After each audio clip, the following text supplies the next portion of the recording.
guys, welcome to my channel UFO Evidence.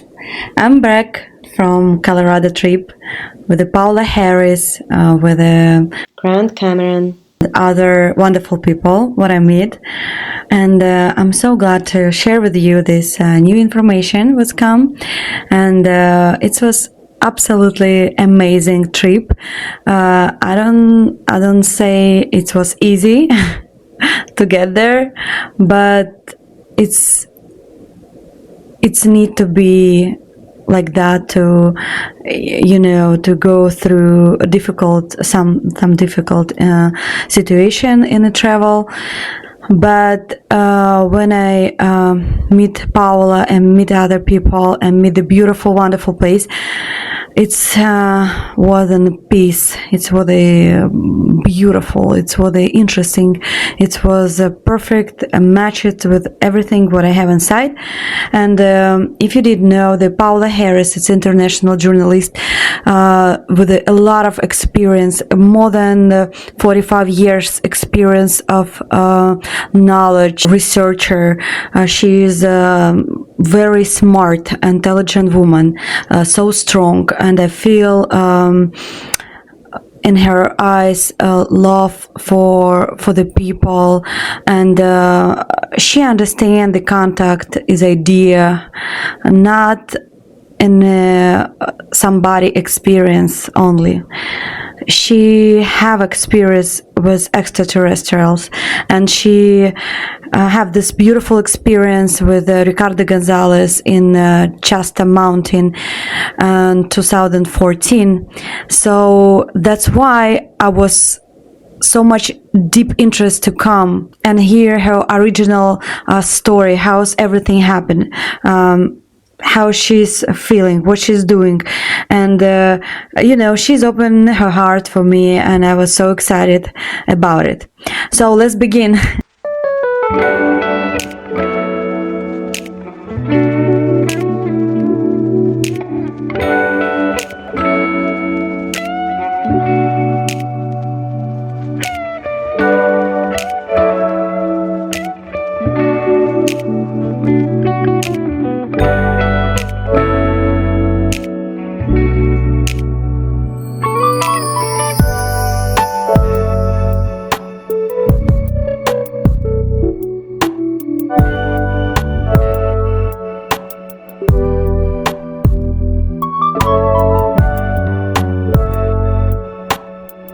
Good morning, everybody. Just to say hello. Look at this beautiful view behind me. It's absolutely amazing. Everything is so cool, and I would like to be here. It's that's what I'm coming for. Nature, the united with yourself. So I have one day before everything happened, and one free day for look around in Colorado. It's beautiful places, and I find two places for visiting. It's Zapata Falls and beautiful sand dunes. These two places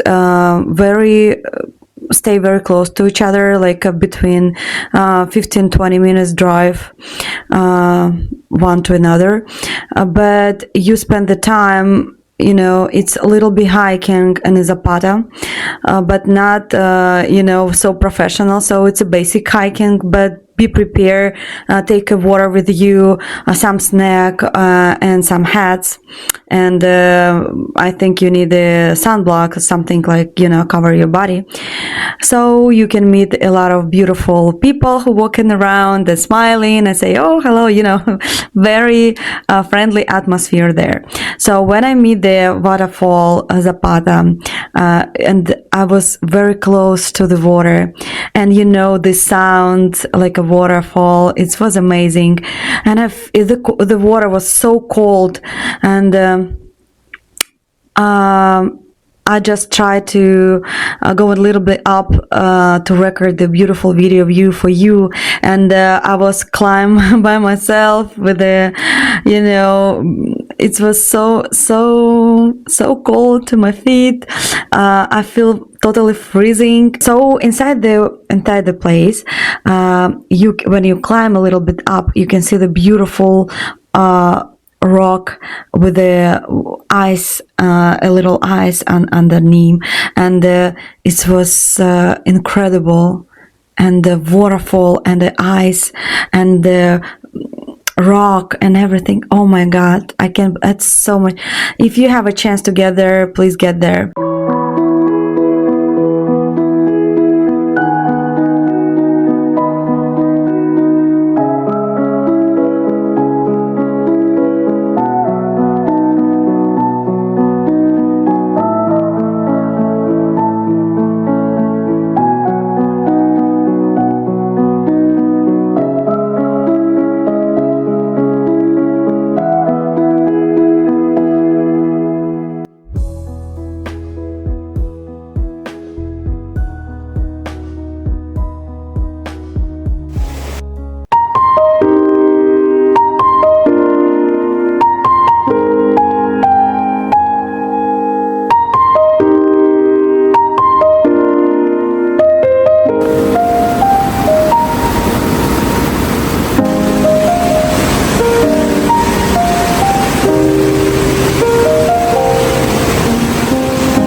And the second place, it was Dune. It's I feel myself like in a Dune, like in a movie Dune.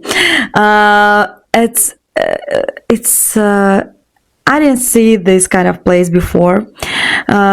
Very close. I'm trying to meditate. When I come closer to the spot with a lot of sands around, you have to walk by sands around 15 minutes and to find her place wherever you're comfortable to stay or sit and relax.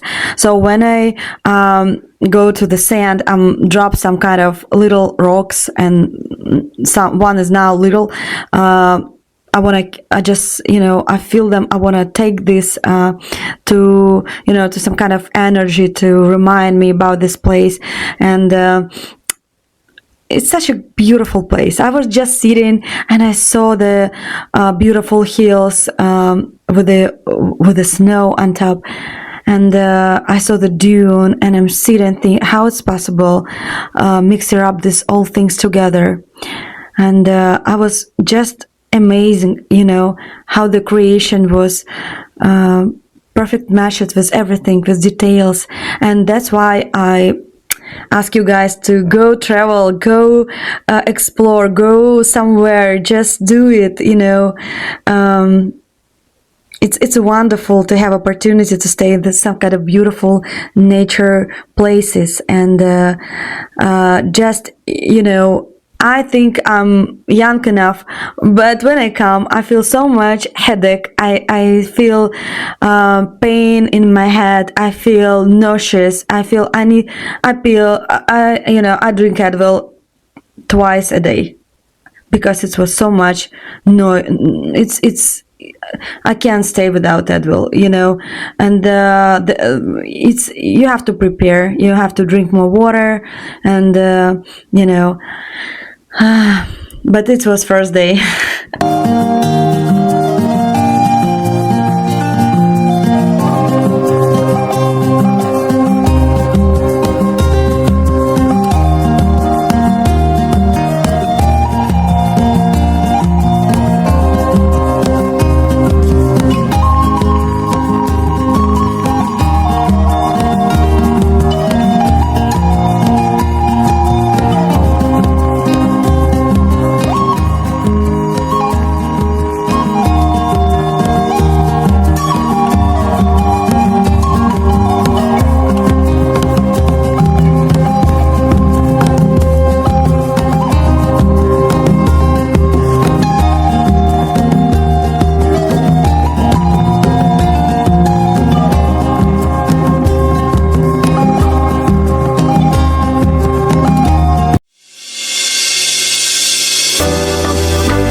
investigative journalist. Since 1979, Paola has dedicated her life to uncovering the truth about UFO phenomena and building bridges between humanity and extraterrestrial intelligence. She worked closely with Dr. J. Allen Hynek and has interviewed high-ranking military witnesses revealing government secrecy surrounding UFOs. Author of best-selling books like Connecting the Dots and Trinity, the Best-Kept Secret with Jacques Vallée. Founder of Starworks USA, organizing international conferences and retreats on exopolitics and consciousness. Featured on Gaia TV, Coast to Coast AM, Open Minds, and other major platforms. It's not an ET. It's cryptozoology. It's a little bee. And so when I sent them over there with Emory and they did the extraction of the tissue to be sent to Stanford, that's called it a male one, it's really female, and a whole bunch of stuff. And the thing is this, that the being that was with them in the operating room was talking to a Chilean doctor, and the Chilean doctor at Narcon Desert is in Chile, said, my grandmother sees those running around all the time in the desert. Well, if his grandmother sees them running around all the time in the desert, it's normal, it's a creature. We're not studying it because we're calling it ET. And then when I was with Ramon said they just called me to have me buy another one. It cost him a mint, $250,000 for that bee. And he said, I'm not going to buy the second one. He says, there's too much controversy around it. And Stephen's group had broken one of the ribs when they were taking the zesty. Now, two people come up to me, this is in Sardinia, and this guy comes up to me and said, and he shows it to me from his camera, so there is no CGI, there is no, hoaxing, and he's nobody, he doesn't want his own show. And I don't know what to say to him. He said, these things are running around my property. He said, they look like stormtroopers. So all I can do is just show it to you. I have no answers. I don't know what it is. People come up to me. This is Sardinia Doña Nova, where I speak very often. I go to Sardinia, Gaia, and nobody knows about this friendship case in Italy, except I had covered it. Because I'm in Italy, and of course, Stefano Brescia, who did the case, 1956 people, what were you doing? Were you born 1956? Okay, here's the photos from it. Because Stefano Brescia, who did the book Mass Contacts and 50 Years of Friendship, Amicizia, left me everything, including the aliens talking to the Italians. And they're going to show that on Gaia. So please watch that episode, because nobody had that, and I had to just go through 5 or 6 hours of explanation, because it's so foreign to them. That here's the photos of them, what's his name took, Gaspar di Lama. Gaspar di Lama was 92 years old, he was on Lake Como, and I made it to see, he died at 100 and, like 1 years old, and I made it to get his testimony. I got to get that exact person who was there to tell me what they looked like, how they lived. They had a technology called UREDA, and it was technology where the 10 Italians who were involved with the 4 aliens there in Pescara. They said, you can't fight among yourselves. If you fight among yourselves, we got to go home. And it was a technology called harmony. So it fits into what we've been learning, right? Did they fight among themselves, do you think? After 10 years, they were saying, you saw them, I didn't see them, why didn't you tell me? It went like that, so that lasted for 10 years of the experiment, because they said, if there's disharmony among you, but they didn't call them on the phone. And in Giant Rock, they talked to them on crystal radios. I talked to Robert Short, talked to the ETs on crystal radios, and with Van Tassel. Because you can't control a crystal radio, you can make it yourself, and you can't control that frequency, so these guys are doing the same thing. And they're talking on the phone, and they made their own radios. 1956, though, think of where you were. Grant Cameron, respected UFO researcher and consciousness explorer. For nearly 5 decades, Grant has been a key figure in UFO research, focusing on government disclosure, presidential involvement, and the role of human consciousness in contact phenomena. Presidential UFO expert, he uncovered official documents linking U.S. Presidents Clinton, Bush, Obama to UFO inquiries using FOIA and deep archival research. Pioneer of consciousness and contact, after a profound download experience, he began exploring how human consciousness relates to UFO encounters and telepathic communication. Author of 10+ books, including Charlie Red Star, Managing Magic, Contact Modalities, and UFO Sky Pilots. International speaker and media guest featured on Gaia TV, Coast to Coast AM, and the Citizen Hearing on Disclosure. Actually tried to commit suicide a couple times to get out of this. She was just didn't want anything to do with this, and they wanted her to write this book about her experiences with them through her whole life, and she finally wrote the book. And her daughters tried to stop her from publishing the book, and it was a real horror story of what happened. And at one point, she's fighting with them. Her being was called Da, and she got the book done and took it to the publisher, and Da said he was from Andromeda, the galaxy Andromeda. So the publisher said, well, Sherry, you said that the being is gray, isn't it? Yeah, he's a Zeta. Yeah, he's a Zeta. And he said, well, who's a Zeta? He can't be from Andromeda. He's got to be from Zeta Reticuli. Zetas come from Zeta Reticuli. And she goes, really? Is that right? And he said, yeah, that's right. She says, well, next time he comes, I'm going to ask him what's going on. So he comes, and then she says, okay, so what's going on here? Are you actually an alien? What's going on here? And he said, this is what he said, that would not best describe who I actually am. I'm an entity on a mission in the cosmos for the Creator. And this is the same thing. He said to her, she said, well, why do you come as a gray? And he said, well, it's more functional. It's easier to create a gray than a human being. It's more functional. And then she said, well, you're so scary, you're so ugly. And he said, what, you think we're scary? And she said, well, yeah, every time you wipe my mind and I don't remember who you are, and then you come and you're scared the living daylights out of me again. And he said, Sherry, have you ever looked in the mirror? And she says, well, no, what do you mean? And he says, well, when you give us that big smile with your big teeth, we think you're going to eat us. So it's this idea that they can come in, they can take on a body, and then they can go back where they came from. And we have to remember, we are, as I said to Yossi Ronan, we have the same abilities in reality, we just don't realize it. We think we're stuck in this physical world, and that physical world is all that there is. John Mack, this is where this idea that we might reflect what we're actually seeing. This is why Mishamrama people will see very biblical type people, and some people will see grays. And this comes into this thing, is this fear. Is it a fear that almost like in a psychedelic experience? If you go into a psychedelic experience, very aggressive with an ego, you're going to get into this very thing where you're not going to surrender, and you're going to be in this hell-type state where and it's not like they're putting you in the hell-type state, you're doing it yourself. And so we can go, and I've been in that state a couple of times, I know what this is like. So this is John Mack talking about the experiencers. This is near the end of his life, he wrote this in Passport to the Cosmos. He said, it is possible, as some experiencers believe, that the form that the humanoid being appears may depend as much on their own level of consciousness as on the initiatives of the various species out there, or the alien agendas that are independent of our minds, the minds of experiencers. Reptilian beings might appear to those wrestling with the dark matter forces, be like grays, could come to the psyches of people who are not ready to accept their reality, luminous beings to enlighten folks, and so on.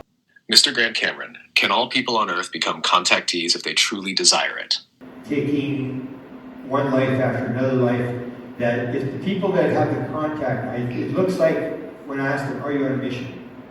Are you here for a reason? They'll say, yes, I'm here for a reason. And so the idea is that they chose to be an experiencer. The same as people who have near-death experiences will say that they were told we volunteer for this near-death experience.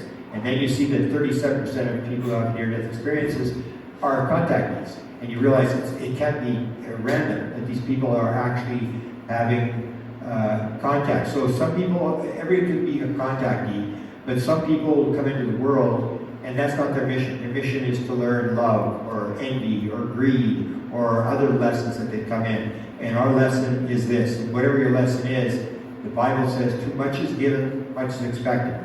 So if we realize this is the most important story of all times, we've been given the big story. So when you say you die and you go in front of the council, you can't say, oh, I forgot, the dog ate my homework. You basically say, you chose to do this. How did it work out? And according to the people, the 7,000 people, they all say the same thing. I could have done better. So yes, everybody can be an experiencer, but I think certain people volunteer for it. And then there's this kind of element of trauma. So Paul is talking about the swimming. What you're trying to do is to shut down the male, the ego, the little voice that talks in your head all the time. And it's like a signal. God is talking to everybody, but only certain people are listening. Only certain people have the radio tuned to the right frequency.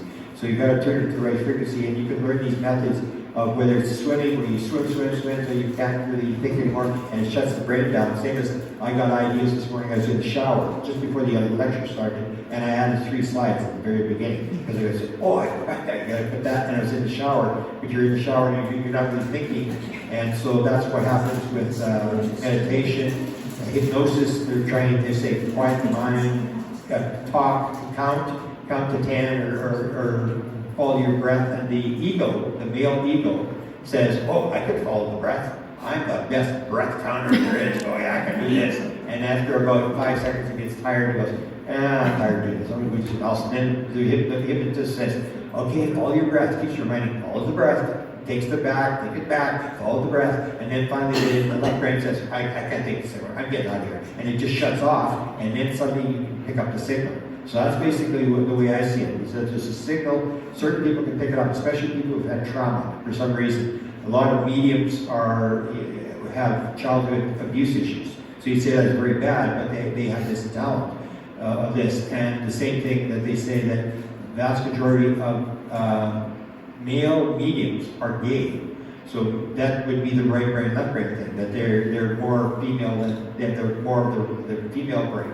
And you look at all these patterns. That's what I'm looking at now, is these patterns of how do we make contact. And that's why we wrote the book Contact Modalities, is to say that there is this field that has the information in it, and these are the techniques you can use to shut the brain down, to go out. Because I tried meditation, I couldn't do it. I tried remote viewing, I tried lucid dreaming, I couldn't do it. And that's why I did 27 doses of high dose psilocybin psychedelics. Because I knew that would, even though it's out of control, you don't have control over it. So what I would do is I would take this very high dose that would rip the veil, put you in the field. And I just said, I'm here for school. What do I need to know? And the first lesson, second lesson, third lesson, fourth lesson, fifth, sixth lesson, I knew within minutes, I knew what the lesson was going to be. And they would have all these things, and I would see these things, and there would be lessons. And the more I did it, the less the lessons were, and then I sort of stopped doing it. But that's, I think, what it is you learn a technique that you can do, and if you can't do it, well, then maybe that's not your role in life. Your role is to do something else. I think for UFO people, I think the main thing they want us to do, other than developing it, because you can go into the field every time. You can go and do it, or go look for UFOs and see it again. It's like watching TV. Oh, it's a new episode, but you're not really doing anything. You're not sharing it. I think our job, a big part of our job, is to talk about it, because if it's on TV and people are seeing it all the time, then it becomes common knowledge, and your child picks it up and he goes, yeah, there's UFOs, there's aliens, and he believes it all. He's not skeptical, and that's how the thing moves on from one generation to another. That we set the stage for the new generation who will take it on. And you see now a lot of young people coming in to the field, and they know how to use computers, they know how to do this kind of stuff, and they're advancing the field, and we have eternity to do it. And it's not about the end. Everybody wants, like, when are we going to get disclosure? When are we going to get this? And it's almost like a kid who wants a candy bar going through the counter. I want a candy bar. I want it right now. And it's not about that. It's a process of learning. And our lessons are going to be in the UFO field. What is it teaching us? And it teaches us about love is the core of the universe. It teaches us everything is one. Those are the messages they want us to spread to the world. Because the more people think positively and about these good ideas, the more it changes people's attitude.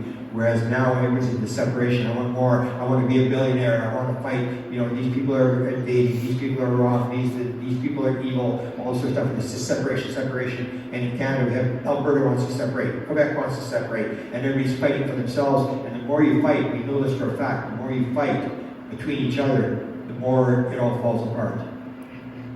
I asked Paola if I can use the laser just if I saw something to show up quickly, and she said, no, Marina, you can't use the laser because it's a federal law, and we can't, because we can do the damage for the fly airplanes, and I say, okay, and I put my laser far away in the back, and it was dark. I have huge camera on me, so I just put my back under the chair, and we prepare. We just sitting in a line, like in a circle, and we saw some kind of like a satellite flying and la la la.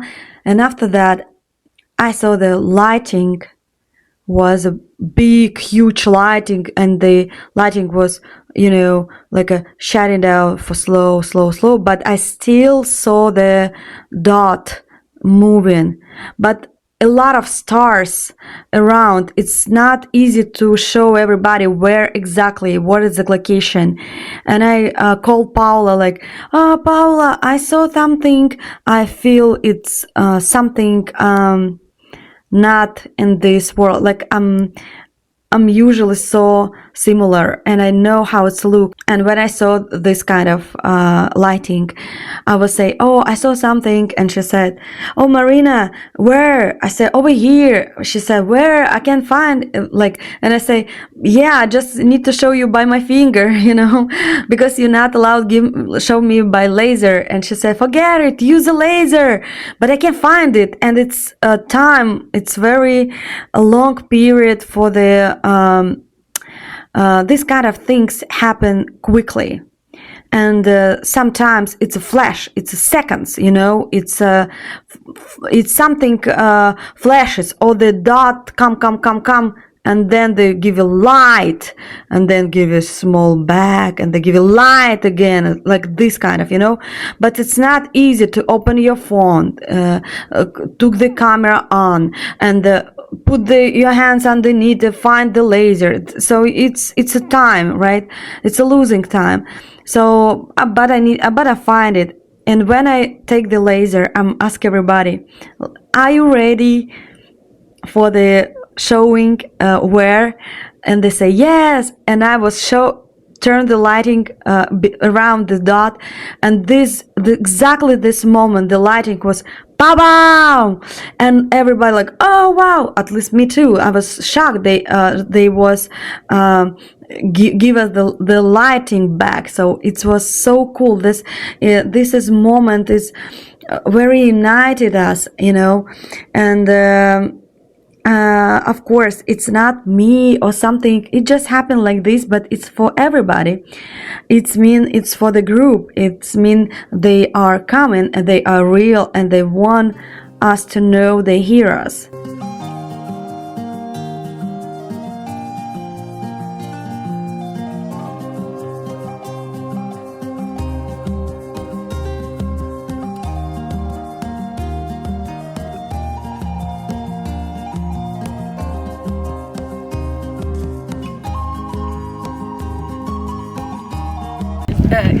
Can you do a meditation first? And if you see anything, don't shout out, don't do anything.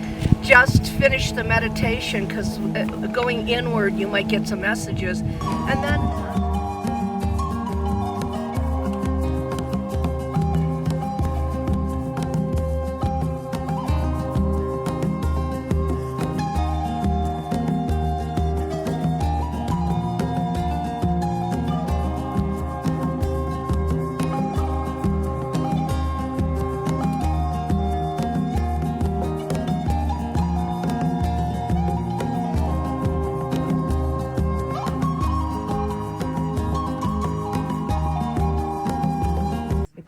Shining over there,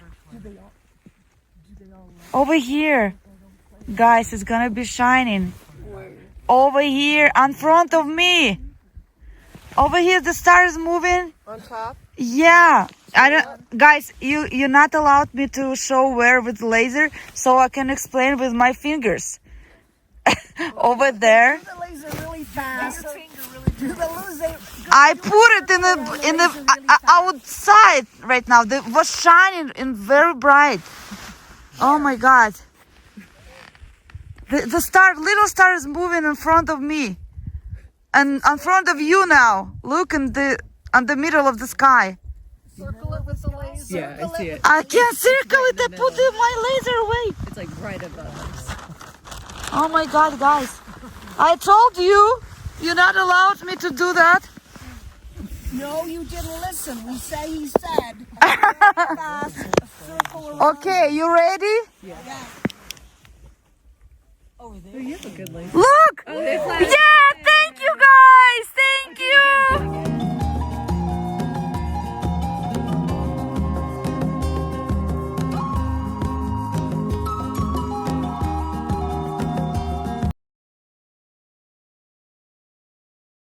so they're yelling, "Ale, ale, ale, there it is, there it is." And they take the laser and they're flashing and talking to it, and it stopped. It did not go by the thing.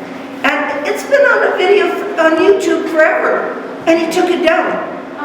And I looked at, yeah, I know, this morning. That's why poor Melanie is going crazy. I was trying to find it so I could show it to you, because Fernando, who was with him, filmed the whole thing. They're yelling, "Ah, there it is, Antadel, Antadel." And then another one comes right behind it, and they stop over the stupa. It is something like you've never seen in your life, but he took it down. And I don't know why he took it down. I'm thinking to myself, I want to show you guys that. Now, could it happen again? Yes.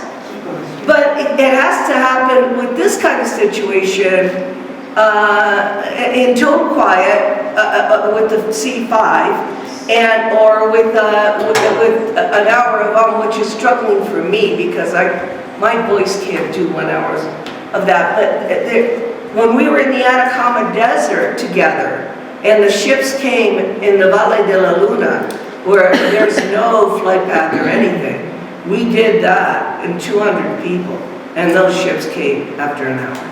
And they didn't move. They stayed right over our heads, and they were big. No, we don't do that. That's not what this is about. Recording it. It's because, you know, what happened was he was told that he had to meet them, and the only way that they would come, because that's commercial.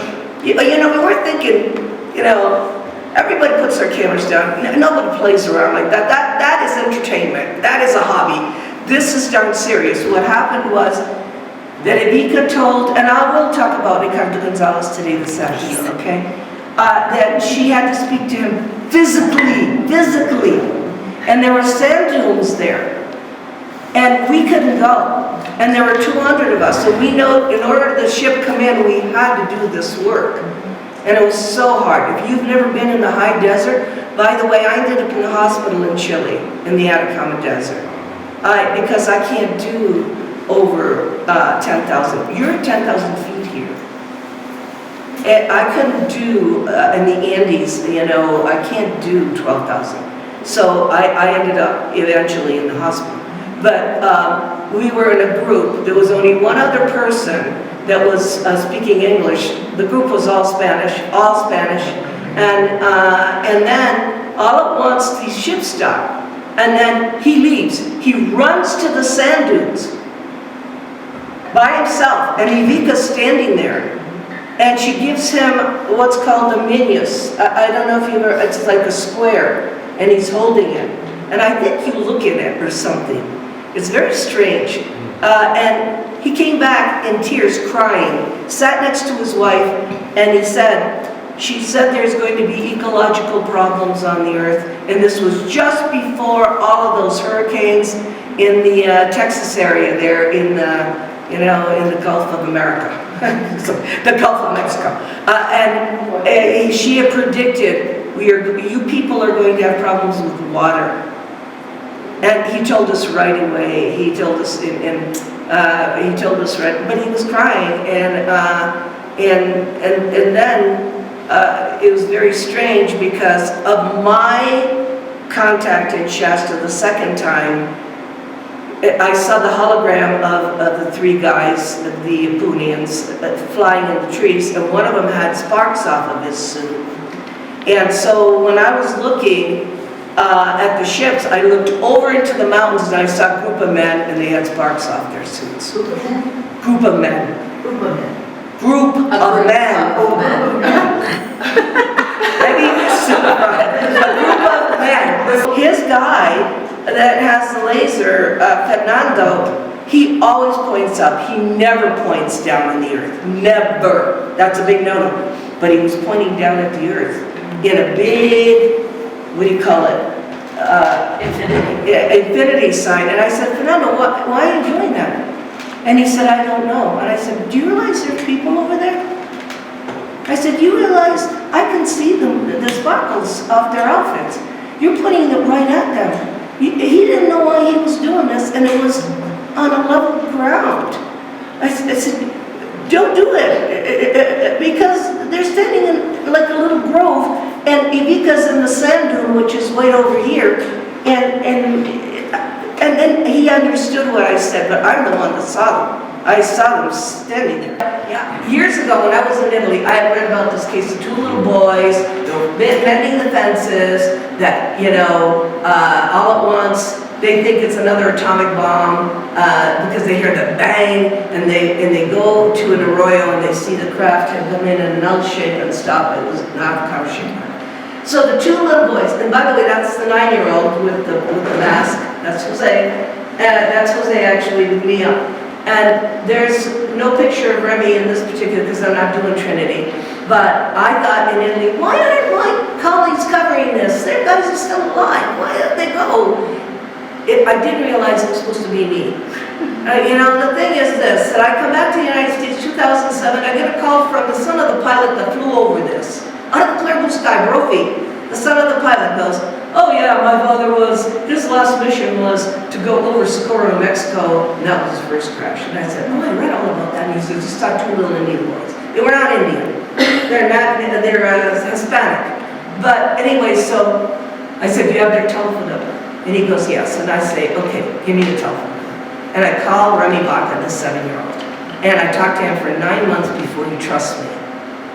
9 months on the phone. You don't know these, and then he wanted a lot of money because they had a piece from the inside of the craft. And then they wouldn't let me know where it was. And so the day he died of diabetes, the day he died in 2013, I got hold of the other guy, the 9-year-old, and I said, look, we lost one. If you don't take me to the crash site, I can't do this story.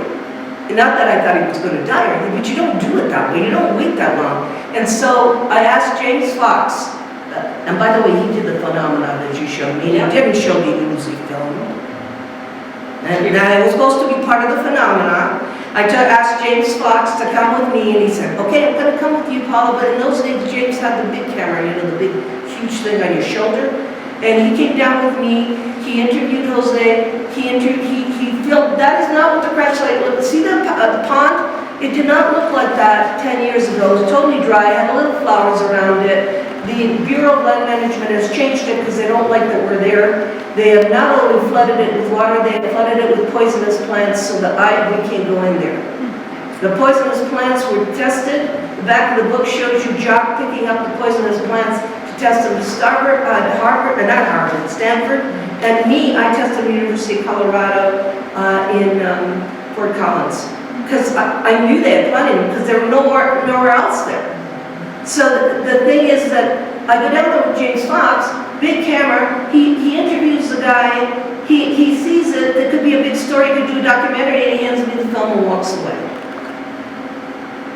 I have no answers for that, except